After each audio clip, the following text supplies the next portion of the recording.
An alleged sick note scam is uncovered. Union representatives respond to concerns following a viral video here at the General Post Office. Members of the Rastafari community calling on Emancipation Day to be celebrated on August 1st every year.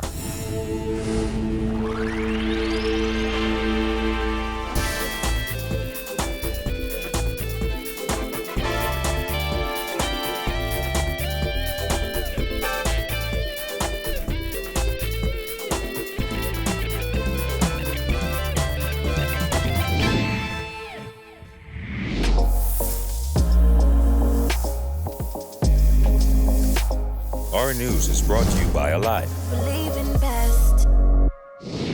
Welcome to Our News and thanks for joining us. I'm Kyle Joaquin. Topping news tonight, an investigation has been launched into the alleged sale of fraudulent sick slips for employees looking to ditch work due to fake illnesses. The racket was revealed during an Our News Nassau Guardian investigation. Jasmine Brown has more. Our news team got word of the scam earlier this week and we decided to take a closer look. After several days of calling, we finally were able to reach the alleged doctor today, and what he offered was shocking. That telephone call between our news team and the man on the other end of the line was short but shocking. In this clip, he can be heard telling us he is off the island for 3 weeks, but that doesn't mean he won't be able to help us. I got your number from one of my friends. They said I could be able to get a sick slip for like 3 days off. Yeah, I'm not trying to have it now. Okay, how much would they cost? It'd be like 40. 40? And if I wanted to like a week, it'll be 42? A week would be like... But would we need to be examined by a doctor to get that sick slip? Apparently not. I have to do an exam, no, right? Like, I don't... No. Okay. While the alleged doctor was far from chatty on the telephone, he was a lot more detailed in WhatsApp conversation. He responds to our request for a sick slip by first asking how many days we need off and then listing his prices, saying a note covering a few days would cost $40 and a note covering a week off would be $50. He then asks for the employee's name, the name of the employer, and a drop-off spot for the sick slip. Well, the alleged scam has not gone unnoticed. Health Minister Dr. Dwayne Sands has confirmed that they have opened an investigation. Sands said the discovery was made when the sick note service was being promoted in a WhatsApp group last month. I get it. People want to go to Miami or want to go to Fort Lauderdale and go shopping. But it's against the law. And we are not prepared, since physicians fall under the purview of the Ministry of Health, to give this a bly. Sands advised companies to look out for peculiar patterns or a particular physician whose name comes up repeatedly as red flags. The matter is still under active investigation and could end up with criminal charges being filed. A word to the wise ought to be sufficient. We're on to you, and we plan to take you down. Reporting for Our News, I'm Jasmine Brown. All right, thanks, Jasmine.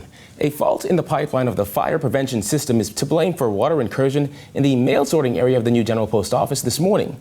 Video of a black liquid splashed across walls and the floor made the rounds on social media.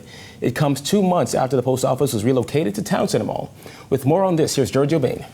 Following a viral video alleging that a sewage leak had erupted here at the General Post Office, union representatives responded to get to the bottom of the issue.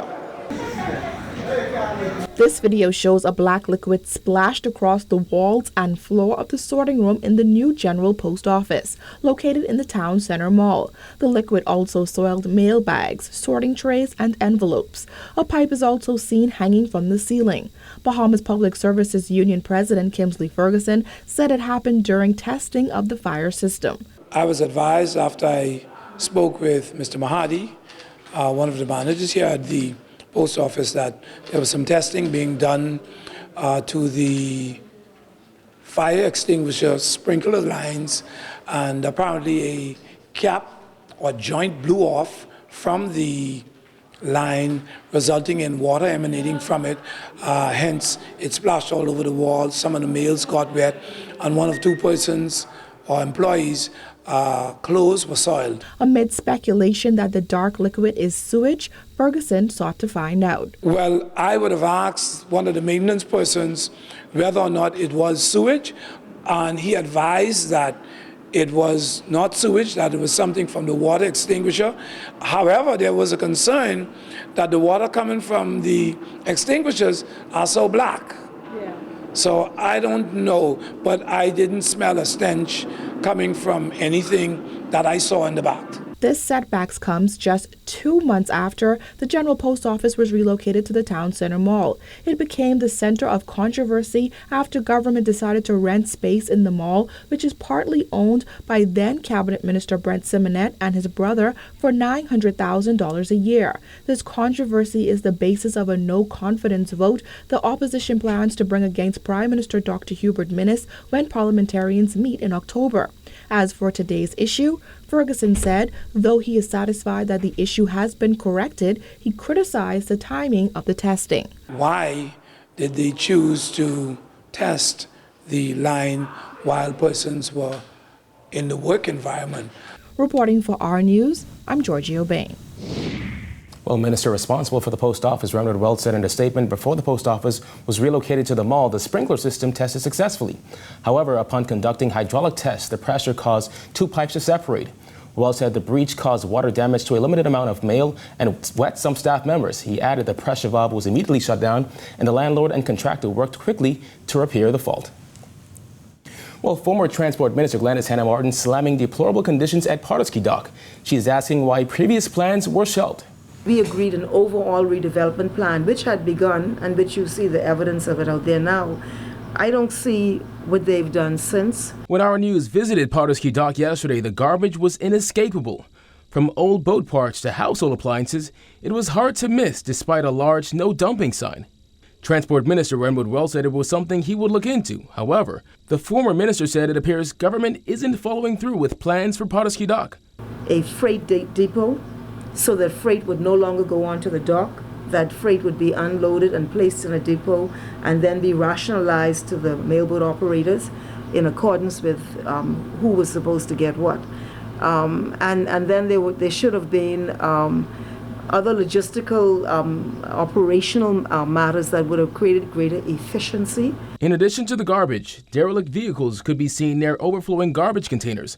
I don't know what's happening. It looks like nothing, and it just looks like one downgrade after another in terms of the standard and the condition. I was very disappointed. Hannah Martin also details stakeholders involved in a plan she says would have had positive results by now. They met and trained an aggressive, focused, detailed, planned redevelopment of Pardusky Dock. And it looks as if, based on what we can see, that what it went so far until we left, and that was it. And now you see this this terrible situation there. It's unfortunate what has happened there. It's a great travesty, really.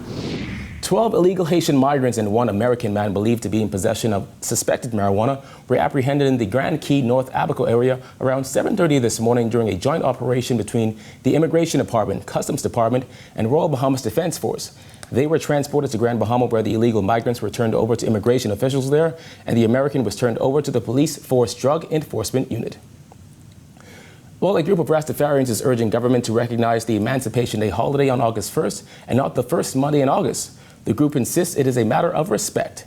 Jared Higgs reports. With the Emancipation Day holiday set to be celebrated on Monday, August 5th, one Rastafari leader says that does not do enough to acknowledge the plight of our ancestors. Emancipation celebrations stem from the abolition of slavery in the British Empire on August 1st, 1834. 185 years later, Priest Rithman McKinney of the Ethiopia-Africa Black International Congress says the significance of the occasion is lost on many Bahamians. The face of our significant day, where we should know that we should never allow the atrocity to take place again. McKinney argues that the struggle and sacrifices endured by our ancestors warrant a heightened level of respect and acknowledgement for their plight.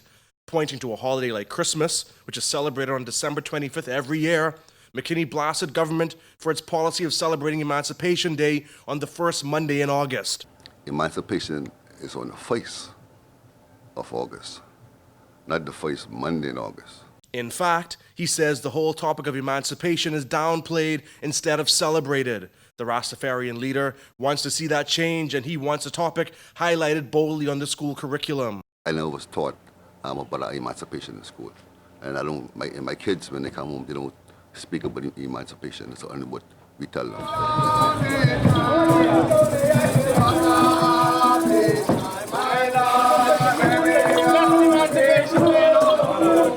On Thursday, McKinney and a group of Rastafarians marched throughout New Providence and eventually to Government House to celebrate the freedom of African slaves. Governor General is Queen Elizabeth, a representative. So that's the highest office in the land. Video from the march shows the group standing outside the gates of Government House as officers look on from the other side of the barrier. After some persuading, the group was able to leave a letter with Defense Force guards for the attention of Governor General C.A. Smith. That letter demands that August 1st be a public holiday, as well as reparation, repatriation, compensation for slavery, and there are ways to be respected and protected as a people. While disappointed with the overall approach to emancipation celebrations in the Bahamas, McKinney says all hope is not lost. He says Foxhole Day celebrations in August are a saving grace.